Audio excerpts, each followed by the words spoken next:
가운데 주의 은혜와 사랑이 충만하게 되기를 바랍니다. 오늘 우리에게 주시는 하나님 말씀 보겠습니다. 강단 볼륨 조금만 올려주시고요. 앞에 에어컨 혹시 작동 미리 좀 해주세요. 오늘 주시는 하나님 말씀입니다. 고린도후서 5장 21절 마지막 절부터 6장 13절까지 고린도후서 5장 21절부터 6장 13절까지 보겠습니다. 291면 찾으셨으면 자리에서 일어나셔서 교독하여 선포하겠습니다. 하나님이 죄를 알지도 못하신 이를 우리를 대신하여 죄로 삼으신 것은 우리로 하여금 그 안에서 하나님의 의가 되게 하려 하심이라. 우리가 하나님과 함께 일하는 자로서 너희를 권하노니 하나님의 은혜를 헛되이 받지 말라. 이르시되 내가 은혜 베풀 때에 너에게 듣고 구원의 날에 너를 도왔다 하셨으니 보라 지금은 은혜 받을 만한 때요 보라 지금은 구원의 날이로다. 우리가 이 직분이 비방을 받지 않게 하려고 무엇에든지 아무에게든지 거리끼지 않게 하고 오직 모든 일에 하나님의 일꾼으로 자천하여 많이 견디는 것과 환난과 궁핍과 고난과 매맞음과 갇힘과 난동과 수고로움과 자지 못함과 먹지 못한 가운데서도 깨끗함과 지식과 오래 참과 자비함과 성령의 감화와 거짓이 없는 사랑과 진리의 말씀과 하나님의 능력으로 의의 무기를 좌우에 가지고 영광과 욕됨으로 그러했으며 악한 이름과 아름다운 이름으로 그러했느니라. 우리는 속이는 자 같으나 참되고 무명한 자 같으나 유명한 자요 죽은 자 같으나 보라 우리가 살아있고 징계를 받는 자 같으나 죽음을 당하지 아니하고 근심하는 자 같으나 항상 기뻐하고 가난한 자 같으나 많은 사람을 부유하게 하고 아무것도 없는 자 같으나 모든 것을 가진 자로다. 고린도인들이여 너희를 향하여 우리의 입이 열리고 우리의 마음이 넓어졌으니 너희가 우리 안에서 좁아진 것이 아니라 오직 너희 심령에서 좁아진 것이니라. 내가 자녀에게 말하듯 하노니 보답하는 것으로 너희도 마음을 넓히라. 아멘.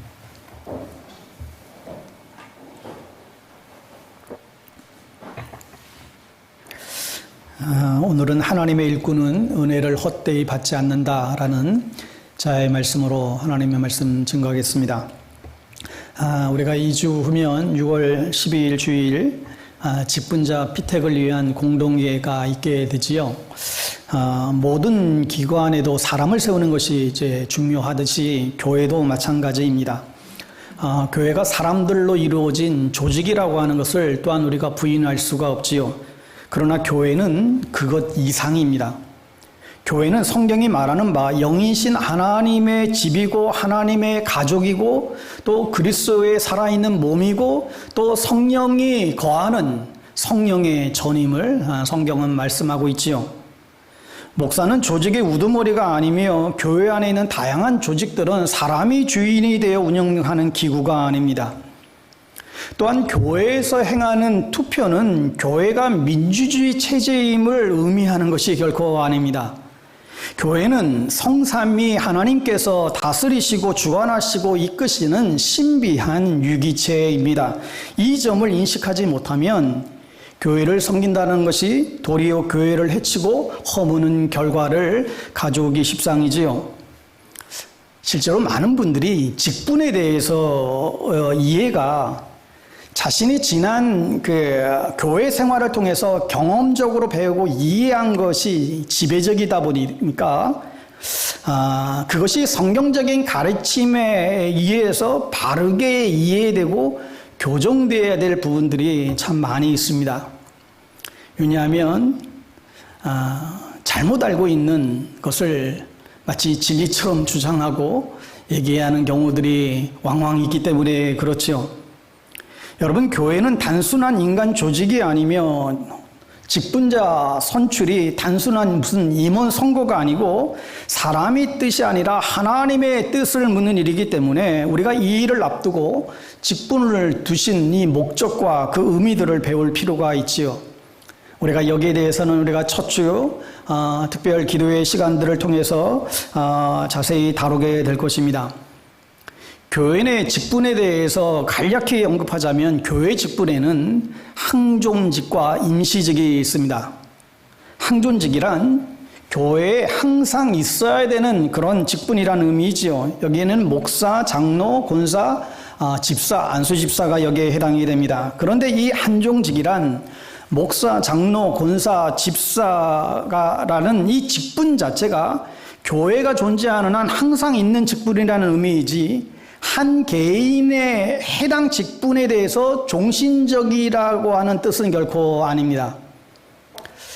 여러분, 저희 교단은 목사도 3년 이상을 무임 목사로 심무하는 교회가 없게 되면 목사직을 심무하고 있지 않게 되면 목사직을 박탈당합니다. 그래서 교단 신문인 기독공부에 공고를 냅니다. 아무개 목사 박탈 딱 공고를 냅니다.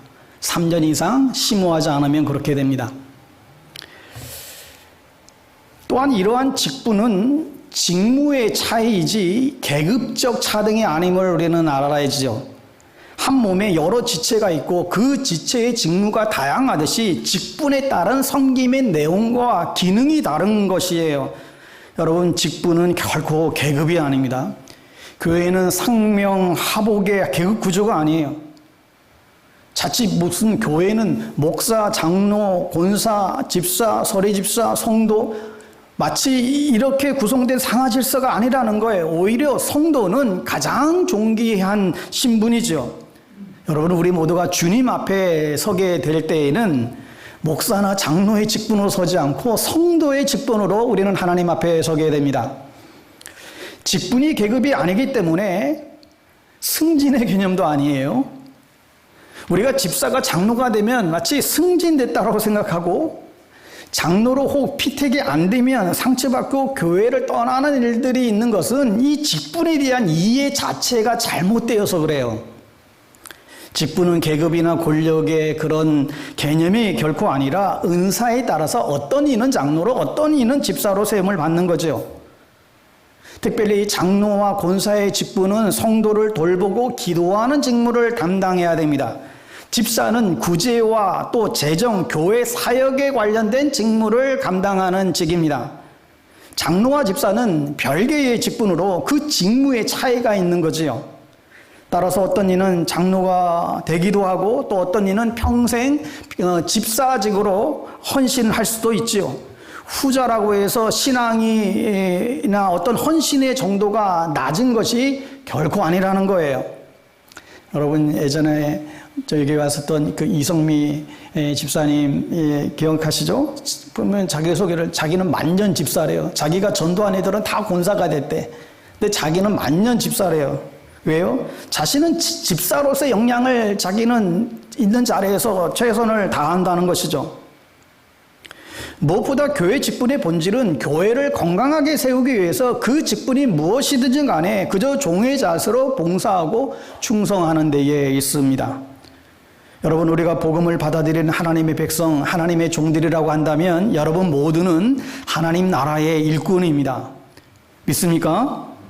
옆에 분들에게 한번 선포해 주세요. 당신은 하나님의 일꾼입니다. 예? 이 사실을 여러분 놓치지 않기를 바랍니다. 특별히 고린도후서 5장 18절에 의하면 화목해야 하는 직분을 우리에게 주셨다 그랬어요. 모든 것이 하나님께로부터 났으며 그가 그리스도로 말미암아 우리를 자기와 화목하게 하시고 또 우리에게 화목해야 하는 직분을 주셨다.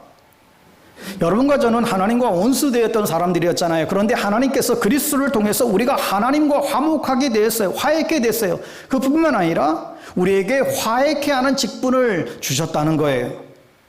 우리를 하나님의 일꾼으로 부르셨는데 그 일이 뭐냐? 화목하게 하는 일, 화해케 하는 일, 그런 통로로 우리는 쓰임 받아야 하는 것입니다.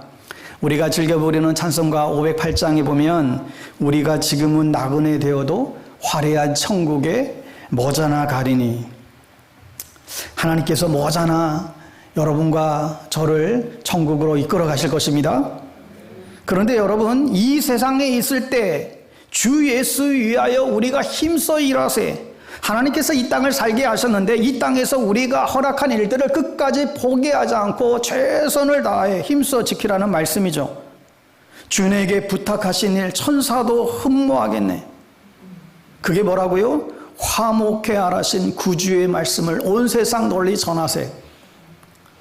여러분은 하나님의 일꾼이십니까?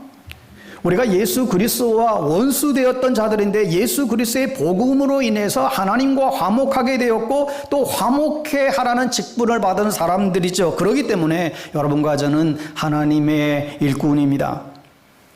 그런데 제가 목회하면서 거듭 깨닫게 되는 것 중에 하나는 교회를 오래 다녔지만 복음에 감격 없이 신앙생활하는 사람들이 의외로 많다는 것입니다.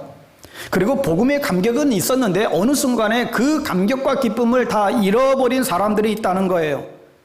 이것을 건강으로 비유하자면 우리가 영적으로 건강하면 복음의 기쁨과 그런 감격 가운데 살아가게 되어 있어요. 그런데 건강하지 않으면 몸이 아프다면 기쁨도 없고 또 감격도 다 잃어버리게 되는 것이죠. 여러분, 제가 기도하기를 우리 모든 성도님들이 이 복음의 감격이 늘 있게 되기를 바랍니다.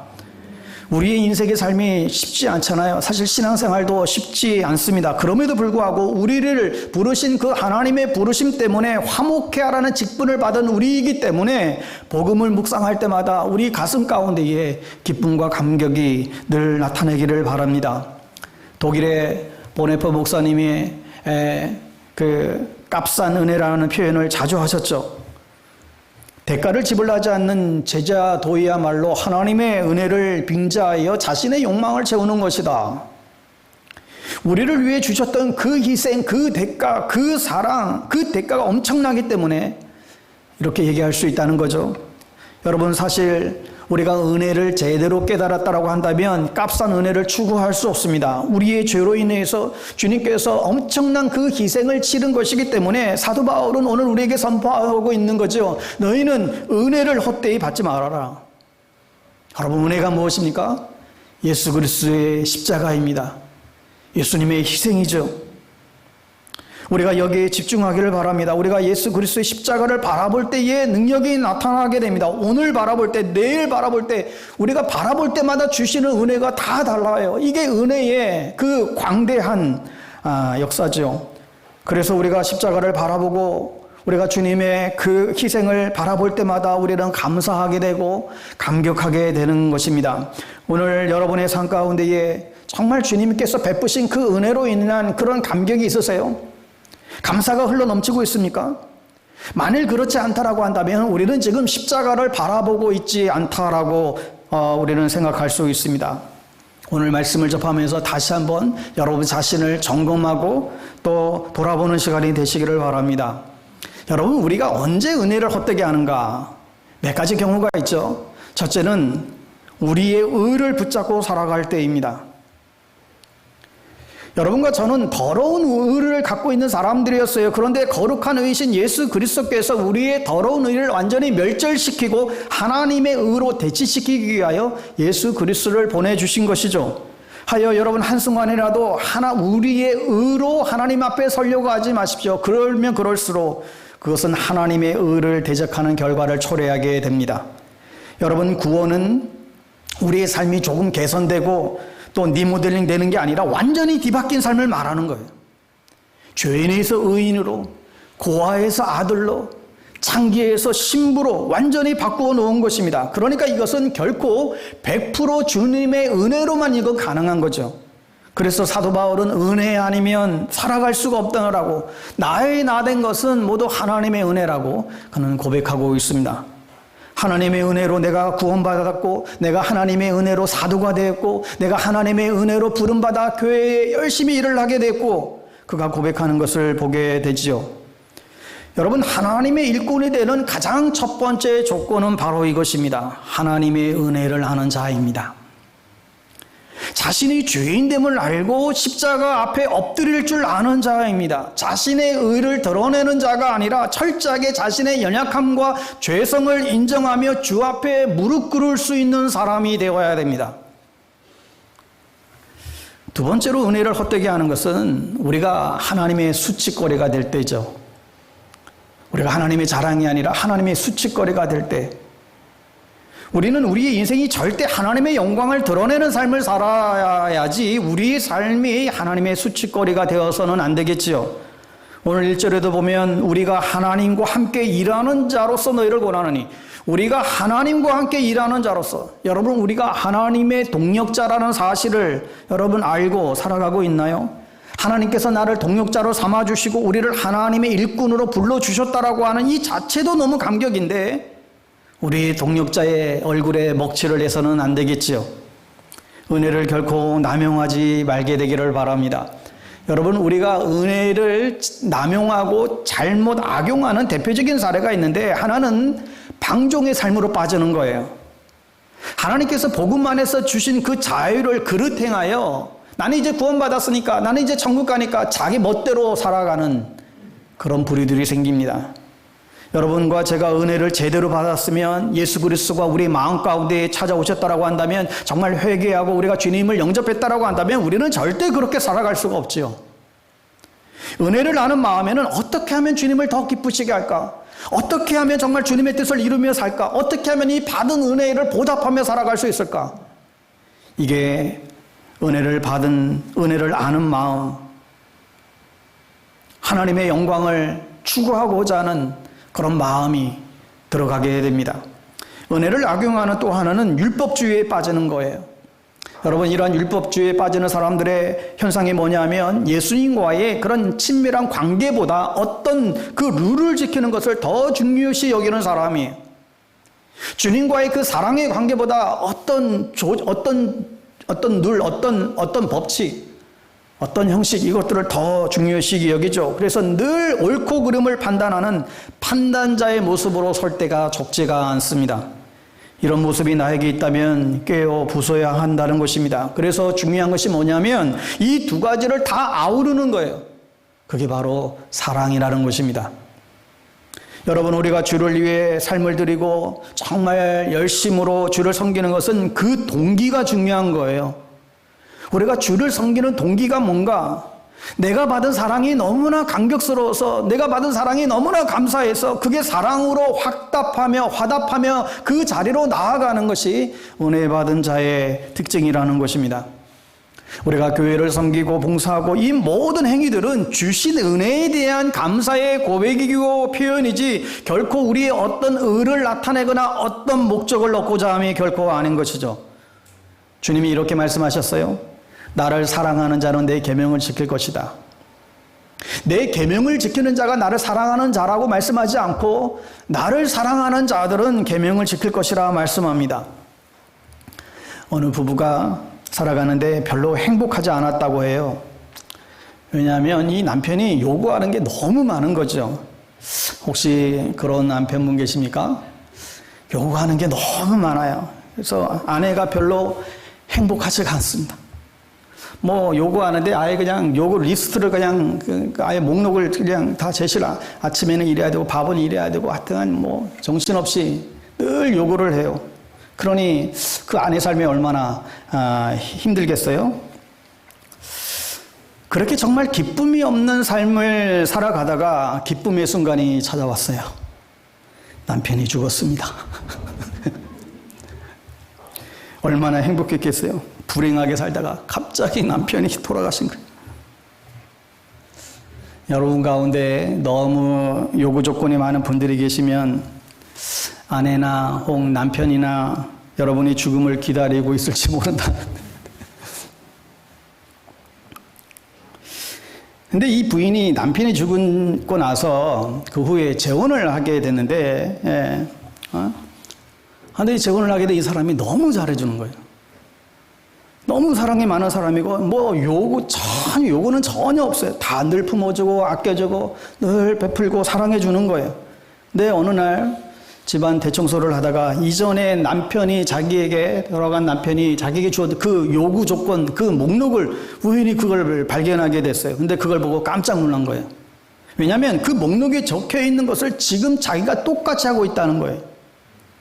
그런데 이제는 의무로 하는 것이 아니라 너무 기뻐서 사랑으로 자기가 하고 있다는 그 내용도 모르고 그렇게 하고 있다는 거죠. 여러분, 신앙생활이 이런 것입니다. 우리가 신앙생활을 하는데 주님의 은혜가 우리 안에 늘 있으니까 주님에 대한 사랑에 감격해서 주님으로 인해서 우리의 삶을 헌신하고 아낌없이 드리는 그 삶의 자리까지도 나아가게 되는 것이죠. 그게 은혜라는 거예요. 사랑이 동기가 되어서 하나님 앞에 헌신할 수 있는 여러분 될 수 있기를 바랍니다. 세 번째로, 은혜를 헛되게 하는 삶은 하나님의 은혜 없이도 살 수 있다라고 여기는 거예요. 은혜 없이도 내 입으로 살아갈 수 있지. 우리가 하나님의 은혜 없이도 살아갈 수 있다고 생각한다면 그것이 은혜를 헛되이 여기는 것이다. 오늘 2절에도 보면 후반부에 보라 지금은 은혜 받을 만한 때요 보라 지금은 구원의 날이라고 했는데, 여러분, 지금 코로나 팬데믹이 지금 끝나가고 있지만 코로나가 한창일 때 강조했던 것 중에 하나가 무엇입니까? 생각나세요? 이 팬데믹이야말로 위기가 아니라 기회입니다. 그러니 우리가 더욱더 은혜 아래 가면서 은혜를 붙잡고 나아가야 된다고 말씀드렸는데, 여러분 실제로 그렇습니다. 여러분, 이제 앞으로 이후에 우리의 미래 사회는 이제는 햇빛 장장이 아니라 더 불안한 사회가 지금 다가오고 있고 녹록지 않습니다. 어떤 재앙이 다가올지 모르고 어떤 자연 또 재해가 또 다가올지 모르고 핵전쟁의 위협에서 우리는 자유롭지 않는 그런 한복판에 지금 놓여 있지요. 따라서 우리 온 인류가 하나님께 나올 수 있는 기회라고 생각이 듭니다. 여러분, 많은 경우 어렵고 힘든 현실 속에는 하나님이 예비하신 은혜와 축복이 숨겨져 있어요. 내가 원하는 것 마음대로 되지 않을 때는 기다림을 배우고, 내려놓음과 마음대로 되지 않은 가운데 나 자신을 새롭게 보게 되고 하나님의 계획을 헤아리는 지혜를 깨닫게 되기도 하지요. 가정도 교회도 그렇습니다. 어려움에 아픔, 그런 현실로 인해서 서로가 서로 얼마나 귀한지 비로소 깨닫게 되고 나눔과 돌봄 또 섬김의 역사가 일어나게 됩니다. 여러분, 그렇기 때문에 위기의 순간에 우리는 더욱 기도해야 되고 은혜를 구해야 된다고 생각합니다. 지금이 여러분 은혜 받을 때입니다. 지금 은혜 받아야 됩니다. 결코 이루지 말아야 돼요. 여러분, 은혜는 현재형이에요. 과거에 내가 은혜 많이 받았고 과거에 내가 은혜 가운데 살았다, 그것은 의미 없어요. 중요한 건 오늘이에요. 현재예요. 과거의 모습이 누추하고 부족함이 많고 실수투성이가 많았지만 오늘 내가 은혜 가운데 살고 있습니다. 하나님 은혜가 너무나 고귀합니다. 우리가 지금 하나님 앞에 이 고백할 수 있는 여러분과 제가 되기를 바랍니다. 하나님은 우리에게 오늘 은혜를 주시는 분이세요. 오늘 우리에게 은혜가 필요하고 이 순간에 필요한 것이죠. 매 순간순간에 필요한 거예요.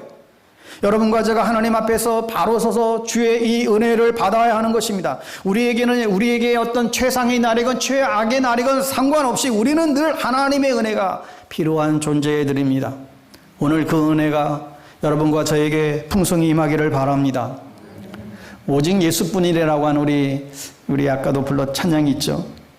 은혜 아니면 살아갈 수가 없네. 호흡마저도 다 주의 것이니 세상 평안과 위로 내게 없어도 오직 예수뿐이네. 크신 계획 다 볼 수도 없고 작은 고난에 지쳐도 주께 묶인 나의 모든 삶 버티고 견디게 하시네. 여러분, 우리의 삶을 들여다보면 저마다 가정마다 다 어려움이 있고 다 사연이 있고 고충이 있고 힘듦이 있잖아요. 그런데 우리가 이걸 버티고 견딜 수 있는 것은 주님의 은혜로 살아가는구나.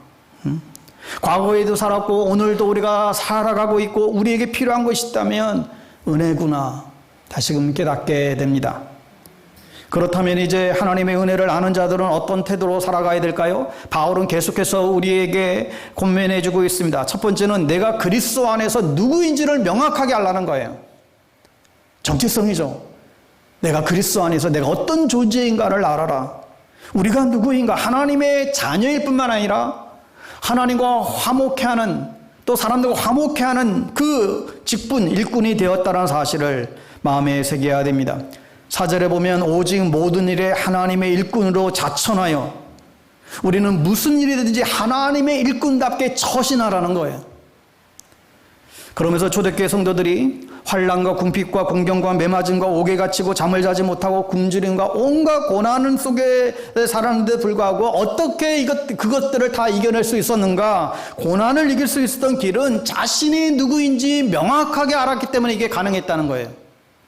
여러분은 아무리 고난이 찾아와도 내가 누구지 명확히 알면 정체성에 합한 삶을 살아가게 돼 있어요. 그래서 이 정체성이 흔들려 버리면 우리도 역시 방황할 수밖에 없는 거죠. 여러분, 내가 누구인지 모르는데 어떻게 삶의 도전 앞에 우리가 당당하게 맞서 싸울 수가 있겠어요? 고린도 교인 중에 사도 바울을 별로 안 좋아하고 사도 바울을 굉장히 대적하는, 반대하는 무리들이 있었습니다. 아유, 저 바울은 저 사도도 아니야. 외모도 볼품없고 대머리에 안짱다리에 간질에 온갖 비방과 누모들을 다 쏟아부었습니다. 그럼에도 사도 바울이 당당했어요.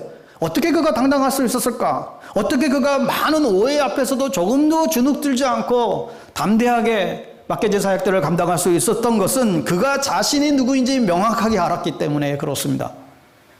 정체성의 확신이 수많은 역경을 인내할 수 있게 하였고 수많은 오해를 이겨낼 수 있는 그런 담대함을 주었음을 우리는 알 수 있습니다. 여러분, 우리 역시 그리스도 안에서 하나님의 일꾼임을 알고 당당하게 사시는 여러분 되시기를 바랍니다. 하나님께서 저와 여러분을 거룩한 신부로 세우기 위해서 독생자 예수 그리스도를 이 땅 가운데 선물로 주셨어요. 우리를 위해서 십자가의 희생을 우리 가운데 허락해 주셨습니다. 여러분과 저는 그리스도 안에서 존귀한 존재라는 이 사실을 잊지 마시기 바랍니다. 하나님께서 저와 여러분을 존귀한 자로 세우셨을 뿐만 아니라 또 하나님의 일꾼으로 우리를 세우고 있습니다. 두 번째는 내면의 강건함이 있어야 됩니다. 하나님의 일꾼들은 내면의 강건함이 있어야 된다. 6절에 이어지는 말씀이 깨끗함과 지식과 오래 참음과 자비함과 성령의 감화와 거짓이 없는 사랑과 진리의 말씀과 하나님의 능력으로 의의 무기를 좌우해 가지고, 이게 모든 공통점이 뭐냐면 모두 다 이 내적인 거예요. 여러분, 우리의 속사람이 얼마나 중요한지 모르겠어요. 겉에 드러나는 것은 속에 무엇이 담겨져 있는가에 따라서 달라지는 것이죠. 사람과 대화하다 보면 그 사람 안에 무엇이 들어있는지, 저 사람이 어떤 생각을 갖고 있는지 우리가 알 수 있잖아요. 왜요? 속에 있는 것이 나타나기 때문에 그렇습니다. 그러니까 하나님의 종으로서, 하나님의 일꾼으로 부름받은 사람으로서 우리 속에 계신 그 주님을 드러내게 하는 것이 우리의 삶인 것입니다. 여러분, 우리가 드러나는 게 아니에요. 간혹 자신을 드러내려고 하는 모습들이 있는데 이게 미성숙한 모습이죠. 하나님께서 여러분과 저를 통해서 나타내고 싶은 것이 뭐냐면 그것은 한마디로 하나님의 성품이라고 생각이 들어요. 하나님의 성품이 우리를 통해서 나타나야 하는 것입니다. 그럴 때 그 말에 권위가 있고 설득력이 있는 것이죠. 그러려면 우리 안에 예수 그리스도로 충만히 채워져야만 합니다. 사도 바울은 기도하기를 에베소서 3장 16절에서 그 영광의 풍성을 따라 그의 성령으로 말미암아 너의 속사람을 능력으로 강건하게 하옵시고, 그리스도인들이 세상 가운데에서 그리스도인의 존재 가치를 가지고 살려면 우리의 속사람이 강건해야 승리하는 삶을 살아갈 수 있다라고, 그러면서 그 기도를 간절히 올리고 있습니다.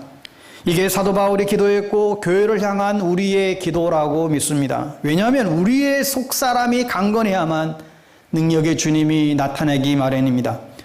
그래서 바울은 불의한 세상에서 의롭게 살아가고 거짓된 세상에서 진실되게 살아갈 수 있는 사람, 이기적인 이 세상에서 이타적인 삶을 살아가는 사람이 그리스도인이라고 한다면 그 삶을 살아갈 수 있는 능력은 하나님이 주셔야 하기 때문에 바울은 성령으로 말미암아 우리의 속사람이 능력으로 강건하게 하옵시고 기도하고 있습니다.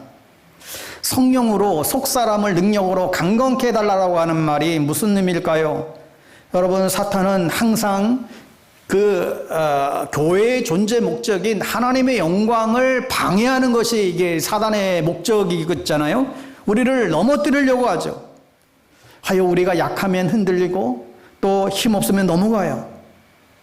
그래서 우리가 강해야 된다는 거죠. 바울은 사랑하는 그 후계자, 아들로 여겼던 그 디모데에게 편지를 하면서도 디모데후서 2장 1절에 보면 내 아들아, 그러므로 너는 그리스도 예수 안에 있는 은혜 가운데 강화해져라 강조해요.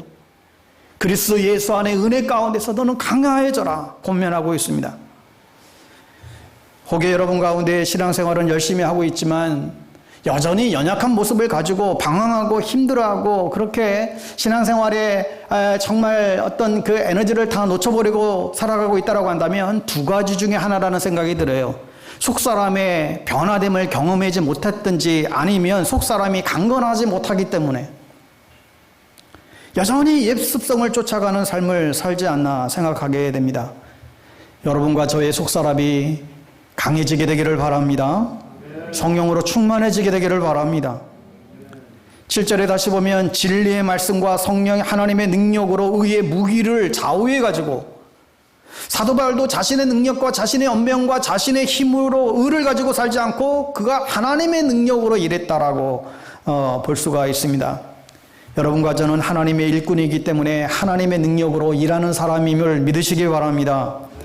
바울이 표현대로 우리는 질그릇에 불과한데 이 질그릇에 보배이신 예수 그리스도를 우리가 지금 담고 있죠. 그래서 우리에게서 나오는 능력이 아니라 우리 안에 계신 보배로운 그 주님의 능력이 나타나는 것이고 그 능력으로 우리에게 주어진 일들을 감당하는 것입니다.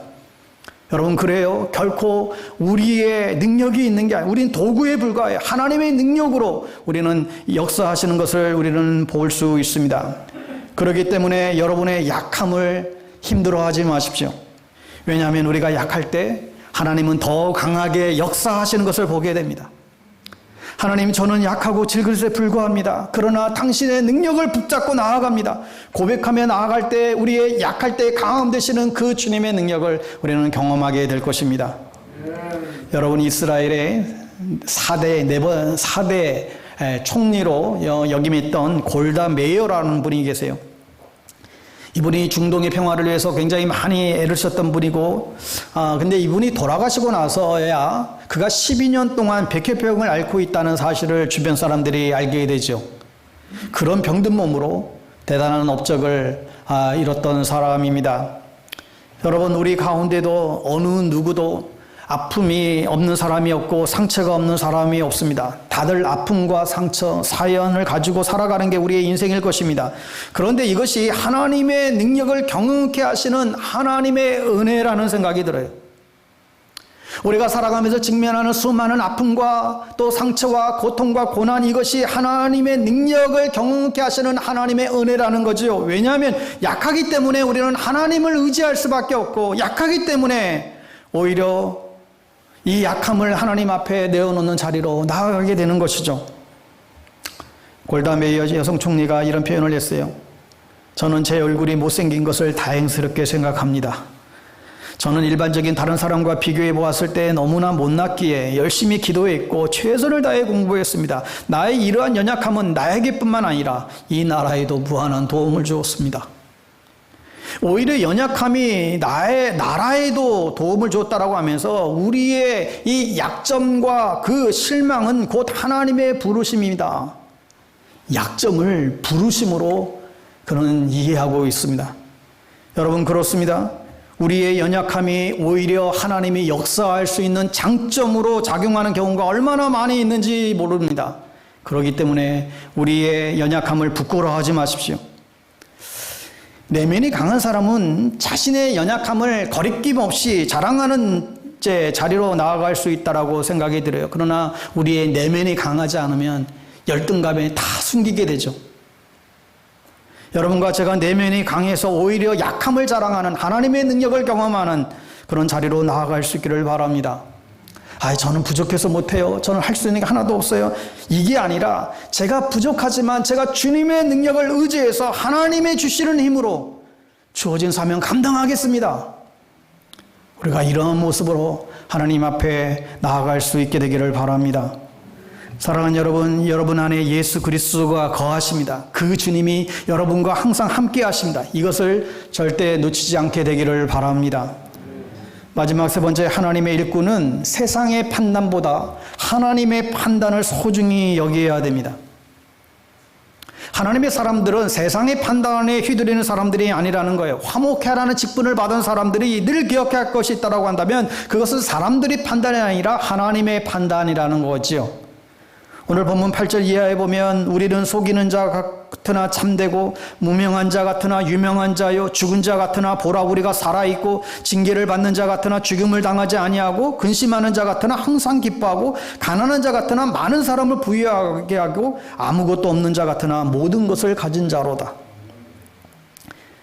여러분, 세상 사람들이 그리스도인들을 바라보는 평가와 하나님의 평가는 완전히 다른 것이죠. 세상적으로 볼 때는 우리는 가진 것이 아무것도 없는 사람들이에요. 그러나 하나님의 판단은 모든 것을 가지고 있다. 왜요? 우리는 예수를 소유하고 있기 때문에. 그 예수 안에 하나님의 가장 가치, 가장 좋은 것은 다 들어 있습니다. 사도 바울은 전에 수많은 사람들이 비판과 조롱을 받았던 사람이죠. 그러나 그는 거기에 마음을 뺏기지 않았습니다. 여러분과 저 또한 사람들이 판단에 마음을 두지 않게 되기를 바랍니다. 요즘 연예인들이나 운동선수나 또 어떤 유명인들 어떤 무슨 영상 하나 뜨면 그 밑에 수많은 그런 악플들이 막 달리잖아요. 야, 이것들을 볼 때마다 참 웬만한 멘탈이 정신이 강하지 않으면 참 감당하기 힘들겠다, 이런 생각을 종종 하게 되지요. 여러분, 우리도 누군가 지나가다가 그냥 툭 한마디 던지면 그거 가지고 우리는 힘들어 할 수 있게 되죠. 수많은 만찬을 먹고 있어도 작은 생선가시 하나 걸리면 그것 때문에 킥킥거리고 우리는 난리를 치듯이 1000명의 사람이 다 나를 좋아해도 당신 때문에 내가 교회를 떠난다는 그 한 사람 때문에 우리는 더 마음이 걸리고 생각나기 마련이죠. 하여 여러분, 이런 훈련이 있어요. 연결을 멈춰라. 생각을 멈춰라. 이런 우리 관계 훈련이 있어요. 이게 뭐냐면 연결되는 것을 멈추고 이 상상의 생각을 멈춰라. 세상의 소리를 들을 때가 있잖아요. 툭 던지는 말인데 이게 상처로 남는 거예요. 그러면서 생각을 하게 되죠. 생각을 연결하는 거예요. 야, 저 사람이 이렇게 얘기한 것은 무슨 의도지? 저 사람이 나한테 이런 행동을 한 것은 이것 때문이겠지? 저 사람이 나에게 저런 표정을 한 것은 무슨 이런 꿍꿍이가 있었기 때문에 저 사람이 나한테 저렇게 되기. 생각의 꼬리를, 상상의 꼬리를 계속 이어집니다. 그러다 보면 내 마음의 지옥을 경험하게 되죠. 그걸 멈추라는 거예요. 그런 생각을 멈추라는 거예요. 그 대신 거기에 무엇을 넣는가? 거기에 하나님의 말씀, 하나님의 판단을 넣는 거죠. 세상의 판단은 대부분 거짓이에요. 그것에 휘둘리지 마십시오. 우리는 하나님의 진리의 말씀을 붙잡고 우리는 살아가야 합니다. 여러분, 그런 의미에서 우리는 파트타임 크리스찬이 될 수가 없습니다. 우리는 24시간 하나님의 말씀 앞에 나아가서 말씀으로 우리를 채워야만이 그 말씀이 우리를 살게 하고 우리는 하나님의 판단 앞에 살아낼 수가 있는 것이죠. 사랑하는 여러분, 하나님께서 저와 여러분을 화목케 하는 직분으로 우리 모두를 부르셨습니다. 우리에게 십자가의 놀라운 은혜와 복음의 은총을 우리에게 선물로 주셨습니다. 그런데 그것을 아예 열어보지도 않고 우리가 이걸 거절해버린다고 한다면 이것만큼 안타까운 인생이 없을 것입니다. 하나님의 은혜를 헛되이 여기지 말고 그 풍성한 은혜를 누리며 하나님의 일꾼으로서 그 부르심을 향하여 달려나아갈 수 있는 복된 인생들 다 될 수 있기를 주의 이름으로 축원합니다. 기도하겠습니다. 하나님 아버지, 저희들을 주의 일꾼으로 삼아주시고 주의 거룩한 신부로 살아가게 하시니 감사합니다. 나의 정체성과 신분을 알고 십자가를 통해 부어주신 그 풍성한 은혜를 날마다 누리며 살아가는 저희들 되게 하시고 우리의 속사람을 강건케 하여 주옵소서. 그리하여 세상의 판단에 휘둘리지 않고 오직 주의 말씀과 기도로 무장하며 승리하는 주의 백성들 다 되게 하여 주옵소서. 예수님의 이름으로 기도하옵나이다. 아멘. 우리 함께 찬양하고요, 또 믿음의 고백으로 나아가겠습니다.